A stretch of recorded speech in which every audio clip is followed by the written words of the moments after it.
Rio is one of the most beautiful places in the world. I was there when it happened in August. I was having Sunday morning breakfast at a seaside cafe.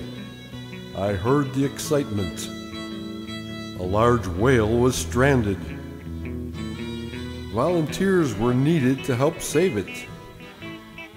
I had planned a day of girl watching on the beach, but I joined the whale rescue attempt instead. Jurajuba Beach is just across the entrance to Guanabara Bay, sparsely inhabited with wide white sand beaches.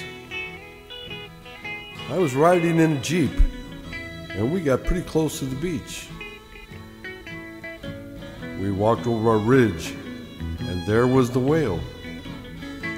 33 feet long, a healthy young humpback male weighing 10 tons. Many people were scurrying about with buckets, trying to keep the whale damp and cool from the sun. He seemed to be half in the water and half on the beach. He seemed uncomfortable, but he didn't make much effort to go back into the deep water.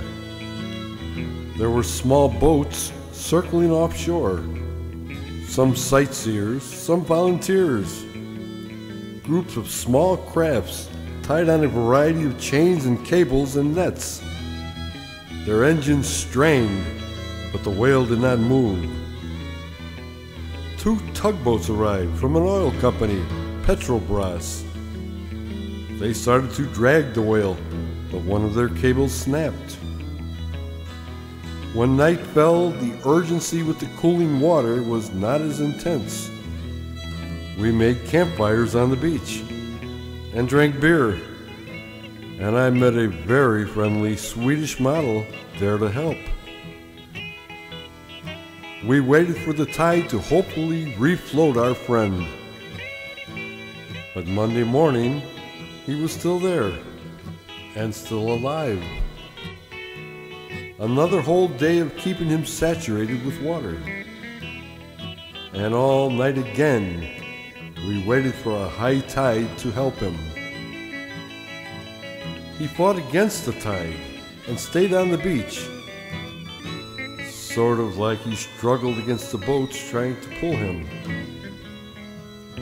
We called him Gigantos. None of us had ever been so close to such a large animal.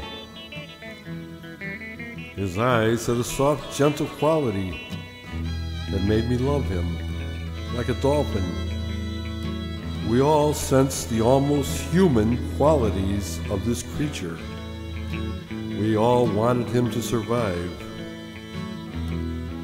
Tuesday morning, our friend began to wheeze as he breathed. He was also snorting through his blowhole. The biologist said his temperature was rising. And not long after that, Gigantos died. It was such a heartbreak for all the volunteers. No one really knows why he became beached. One theory was that he was tired after swimming from Antarctica. Another was that he had become disoriented by ships using sonar.